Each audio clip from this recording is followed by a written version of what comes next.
Stop letting other people dictate your life and take your time. Because if they do that, you'll never have the income, impact, and influence that you want.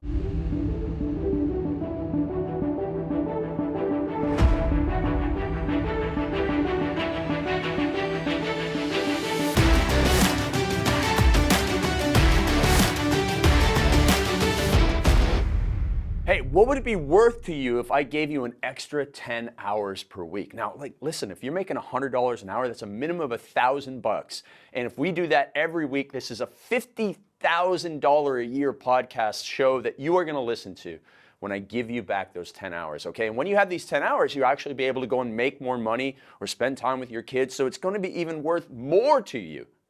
And that's what we're going to give you, all right? Hey, I'm Craig Ballantyne, the world's most disciplined man, and this is going to be the most fun you have ever had making more time, being more productive, doing your time management, okay? This is not going to be boring. Instead, it's going to be so tactical, practical, and magical for your life, all right? So I want to take you through the things that I take my Empire Mastermind clients through at all of our meetings, okay? So usually it's me and Bedros here, obviously, but Bedros is away, so Craig is going to play with your time management on this show. And usually what we do is we sit down our clients, obviously we have great speakers come in and we download how to make more money, but we also show them how to make more time. So they become better leaders and they can become better mothers and fathers because they have more of those minutes that matter and the moments that matter with their kiddos. All right, so the first thing that you're going to do is a time journal, because we can't help you if we don't know where you are.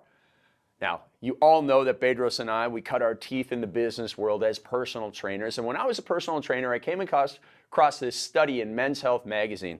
And they talked about how when people did a food journal, they wrote down everything that they ate, those people lost more weight than the people who didn't use a food journal. 30% more weight. And I realized as I got into coaching entrepreneurs like you and high performers where every minute matters, I realized, holy cow, those people who were trying to lose weight, they didn't know what they were eating. They didn't know what they were doing. They didn't know why they were eating. And we could translate that over to our time. You don't know why you are so busy. You don't know why you spend the day in activity but have nothing accomplished. You don't know why you end the day at 5 o'clock going, man, what the heck happened? Because you don't have it documented. So you use a time journal. Now, a time journal, I got this idea from that food research, but also from a guy named George Ross. George Ross was Donald Trump's lawyer on The Apprentice. And he came to a Dan Kennedy event that I was at in like 2007 or 2008. And he stood up at the front. He said, everybody that comes into the Trump organization, we make them do a time journal. I don't know, maybe they do this at the White House right now. It'd be pretty cool if they did. And when you do the time journal, you take a lined piece of paper and you write out, what time you get up at, and then every 20 minutes over the course of the day until you go to bed, you write down what you were doing and how you were feeling. Now, have you ever heard Bedros talk about HALT? Hungry, angry, lonely, tired. He said that we act out, well, Kevin, his therapist, said, we act out when we are hungry, angry, lonely, or tired. Back to the food journal. You come home from work, you're sitting around, you're bored, you're a little bit hungry, maybe you're not angry, but you're lonely and you're tired because you had a hard day at work and dinner's not for another hour, and the next thing you know, you've eaten 3 cookies. You didn't need them. You might have been a little bit hungry, but you weren't 3 cookies or 750 calories hungry. And now you got to go and have 750 calories at dinner, and that's why you're adding a pound a week every week because you're eating at the wrong time. And it's the same with our time. Why are we going on Instagram at 11 o'clock in the morning when we should be working? Why are we going on Netflix at 7 o'clock at night as soon as dinner is done and we're watching 4 shows? We're either hungry, angry, lonely, or tired. But the thing is, if you don't do a time journal, you'll never connect those dots. So you go through, let's say you get up at 6 o'clock in the morning. Okay, you wake up at 6 o'clock in the morning, you might be tired, but you're going to go and do your morning routine. 6:20, 6:40, 7 o'clock, all the way through the course of the day so that you can find 3 things. The first thing you're going to discover by doing the time journal is what's called OCD loops. I learned this from Eben Pagan, a friend of mine in the internet marketing world. Eben Pagan taught this at one of his events, and I thought, this is brilliant. This is brilliant. We're all losing time to OCD loops. I had an OCD loop back in 2006 when I had my anxiety attacks of going on Facebook. That was when I got my first Facebook account. I would go into my email, I would go into my ClickBank stats, that's where I was making a ton of money at the time, and I'd like every hour I'd be hitting refresh, and then I would go into ESPN.com. So I would go Facebook, email, ClickBank stats, ESPN.com, then loop back up to the top. OCD loop, 45 minutes, an hour would go by, and I would just be going from one website to another. Now today we're going app to app to app to app. TikTok, Instagram, LinkedIn, Facebook, YouTube. Oh, let me go back to TikTok, and away we go. Why are we doing that? So if you write down 11 o'clock, I went on social media, and 11:20, I'm still there, 11:40, 12 o'clock, 12:20, I'm finally out. Why was I in there? Well, I was tired, man. I've been working since 7 o'clock in the morning, 4 hours in a row. All right, well, now what that means is that maybe at 9:30 you should have a break, and maybe at 11 o'clock you should go for a 5-minute walk outside so that you can get some sunshine, some fresh air, you come back in.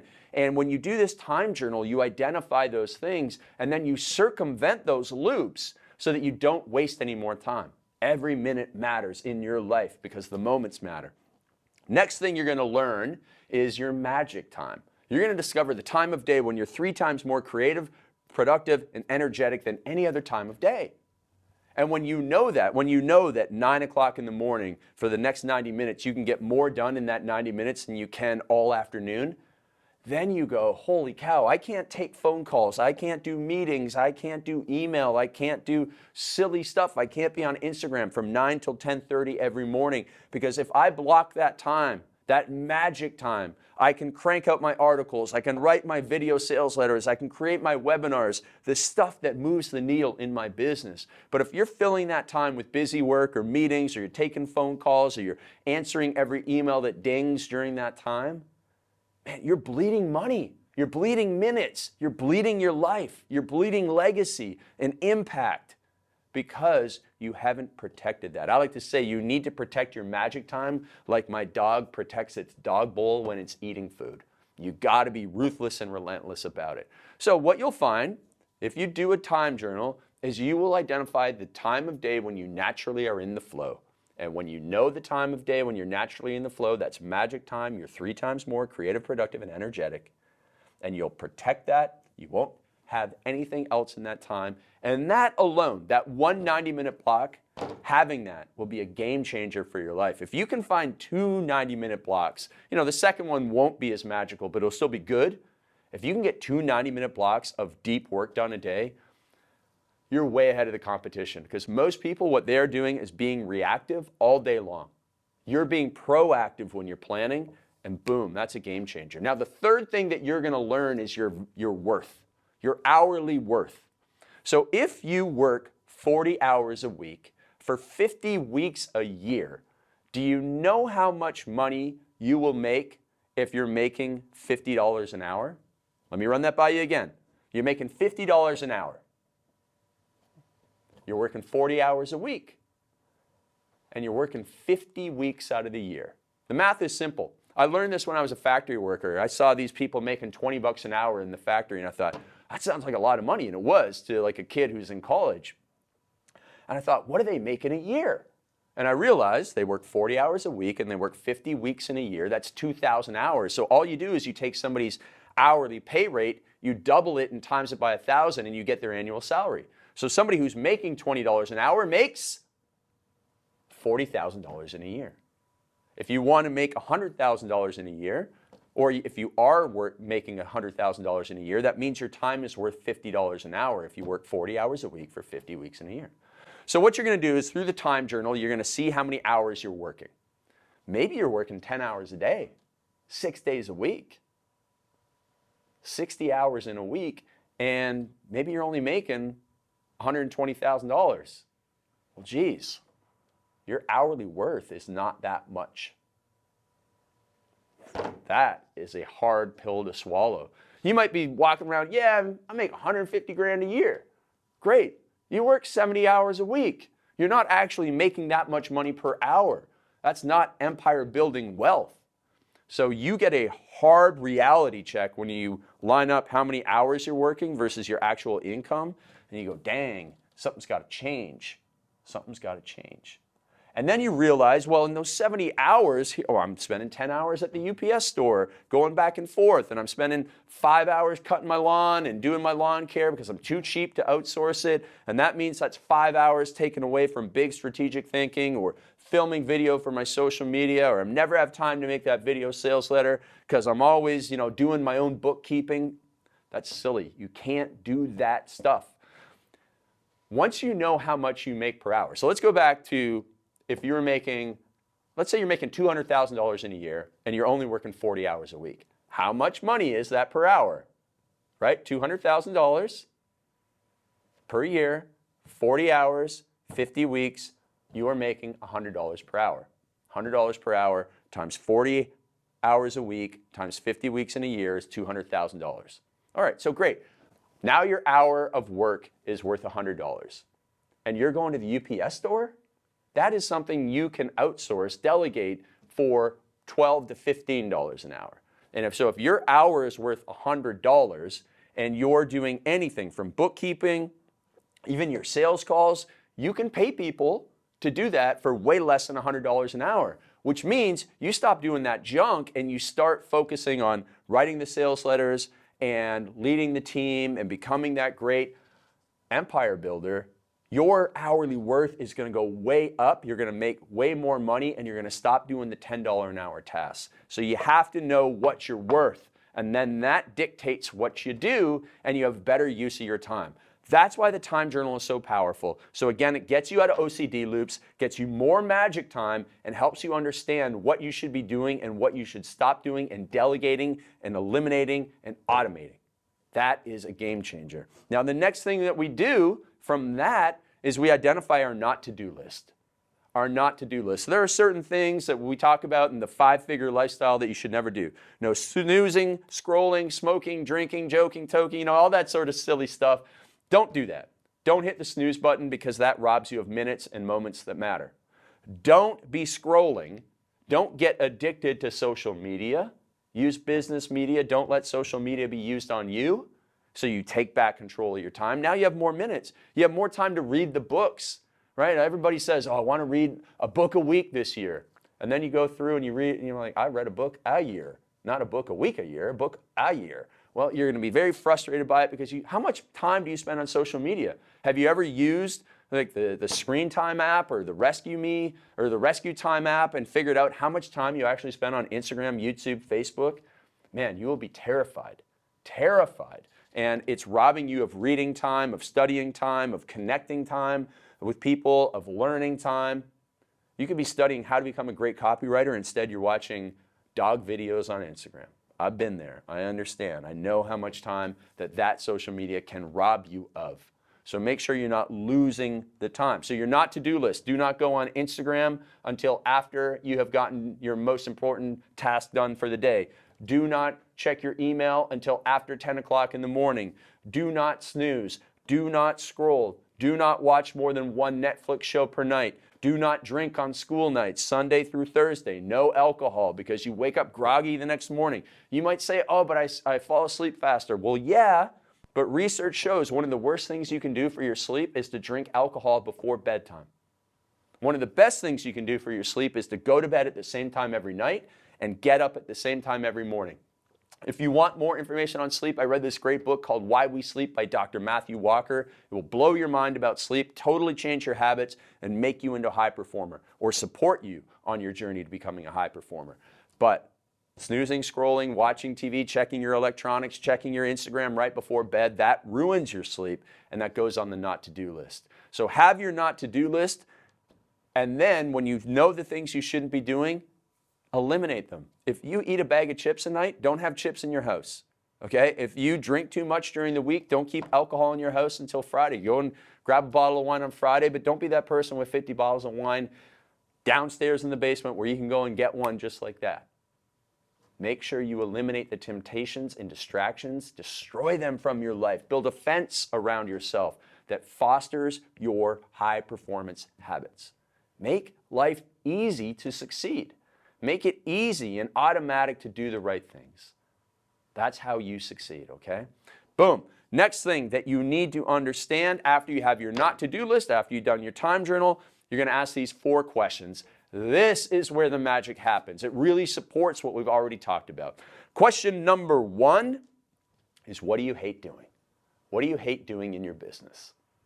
Now, you might hate something that no one else can do. You can't delegate it. You can't automate it. You can't eliminate it. You just hate where it is in your schedule, or you hate how often you're doing it because you aren't batching and blocking your time. Maybe you hate filming videos, and every single day you feel like you have to film a video for social media. No, you don't have to do it every day. You can do it all in one shot once per month with proper planning. So you do proper planning, you go in there, you're not looking forward to it, you crank it all, you get it all done. We film 6 Empire episodes in a day. We don't hate it, but we do it to maximize our time. I hated doing calls in the morning. I hated, because that invaded my magic time. And yet I have clients in Singapore, in Australia, all over Asia, some in the UK, and I thought, I don't want to inconvenience them. I'm going to do the calls first thing in my morning. Well, that was stupid. I was angry the night before because I had a call at 7 o'clock in the morning. So I switched it, and I said, I'm only going to do those calls in the evening for Australia and Singapore that are 12 hours, 15 hours ahead. It's going to be a little inconvenient to them, but it's going to be way more convenient. I'm a better coach. I'm going to give them more results by doing it that way. So I changed it. All I had to do was change my calendar link so no one could book a call in the morning. And that was a significant problem in my life. And it just shows you, you probably have time problems in your life that are so easy to solve. I said, put it on my not to-do list. No calls in the morning. Boom. Fix that. And you can do it too. You have to take control. You have to make the world play by your rules. I've been doing that since I was young. I did not want a conventional life. I didn't want normal. I didn't want average. I was okay with being the weirdo that owned my time. Bedros says, be a control king, control freak, control the time. Make the world come to the meetings when you want to have the meetings, because you can't have a meeting in your magic time. And if you think, oh, well, I've got a boss, I can't do this, baloney. You can negotiate and persuade people to play by your rules if you learn the skills of negotiation and persuasion. You might have to sacrifice something else, but if something is really important, you can take control of it and own it. Stop letting other people dictate your life and take your time. Because if they do that, you'll never have the income, impact, and influence that you want. And I know you can get better at this. So that's the first thing. What do you hate doing, and how can you fix that problem? Second question, what should you stop doing? Absolutely stop, never do again. And not delegate to somebody, but just completely stop. And you can ask this question for your team members too. They're doing stuff that they should stop doing, and nobody should take it up. I always use this analogy. So I live in Toronto, very large Italian and Portuguese community, concentrated in one part of town, Little Italy and Little Portugal right beside each other. I walk through there all the time with my dog, and I see these lovely, older, elderly couples of that community picking weeds out of the sidewalk cracks. Because that's just the way they are. They love their little manicured lawns. They're like this big, but oh, heaven forbid, there's a weed in the sidewalk crack out in front of their house. So they spend their life picking weeds out of the sidewalk cracks. It is so insignificant. It means nothing. It will change nothing in their lives, but they waste their time doing that. I sound heartless about it. I don't care. It's like, that does not matter. And yet you are doing similar stuff in your life. For me, I was doing podcasts with 50 people listening to it, spending an entire hour getting set up, doing the show, then transitioning into my next activity. I'm like, you dummy. There's 50 people listening to this. In an hour, you could have filmed 3 YouTube videos, and most of my YouTube videos get watched 10,000, 100,000 times. I have a YouTube video that's been watched 4.5 million times. It took me 5 minutes to film that video. What's a better use of my time? A 5-minute video that gets watched 4.5 million times, or an hour-long podcast that gets heard by 50 people? Like, don't be a dummy, Craig. Use your time better. So what should I stop doing? Podcasts that have less than 2,500 downloads per show. If you have a podcast and you send me a message on Instagram, I answer all my Instagram direct messages myself, and you say, hey, Craig, I'd love to be in your I'd love to have you on my podcast, I'd say, great. Send me a message when you can show me that you get 2,500 downloads per show. Other than that, I'm sorry. I'm not saying yes to podcasts in that situation. That's the bottom line. Because it's not fair to me, to my family, to my health, to my fitness, to be doing 8 hours of podcasts a day for 400 listeners. It's just not how I'm going to live my life. I'm going to make the world play by my rules. Hit 2,500 and I'll do it. And you can call me an a-hole, you can call me a jerk, whatever you want. But Oprah isn't doing podcasts for 50 people. And you need to be the Oprah of your life, the superstar of your life.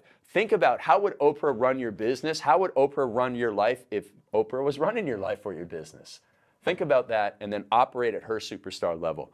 Next question, the third question of the 4. What is not your job?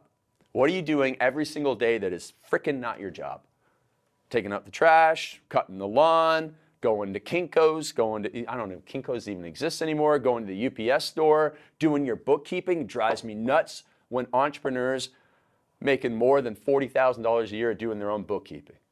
Like, you're not a good bookkeeper, first of all. You don't know what you're doing. You don't know how to do your taxes. You're probably missing out on huge savings, and yet you are doing this because you're too cheap or too pig-headed to let somebody else do it. Pay a bookkeeper. Pay an accountant to do your taxes. Get away from that stuff. You were not put here to do that. You were not put here to clean your house. You were not put here to make all of your meals. You were not here to do all of that stuff. You were put here to have a huge impact. And if you're doing these tiny little chores, it's not your job and you need to switch out of it. Bedros has this great story from years ago. He was fixing a sprinkler for his wife, Diana, and he gave a sales call to his assistant. His assistant is not trained in sales calls.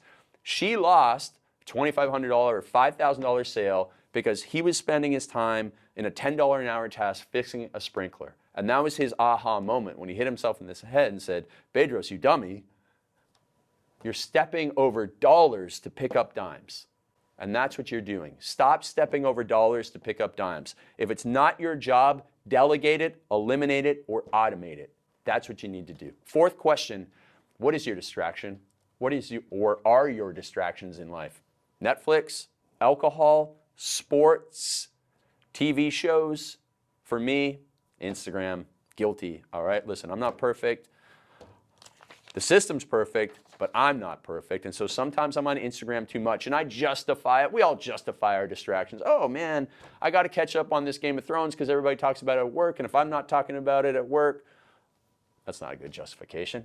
I got to be on Instagram. Oh, Craig Ballantyne's always on Instagram because I can sell stuff on Instagram. But listen, watching corgi videos on Instagram. Now I watch seal videos. I don't know what the heck is going on in this world, but there are people that keep raccoons and otters, like little mini seals, whatever they are, as pets. And I'm fascinated by these videos. And yes, I spend 5 to 10 minutes a day watching these and forwarding them to my friends because Instagram has sucked me in. I'm not perfect. That's my vice. Corgi videos as well. I got to stop it. I'm telling you right now, so I'm going to stop it because I got public accountability because I'm not going to watch another frickin' otter video on Instagram. They are so weird and they scream. I don't know why anyone would keep them as a pet. They are not cute, and raccoons, don't get me started on that. But we all have our distractions. We all have our distractions, and that's costing me 10, 20, 30 minutes a day where I could be reading a book. Instead of reading a book a year, I should be reading a book a week. I did about 40 books last year because I cut out the Instagram.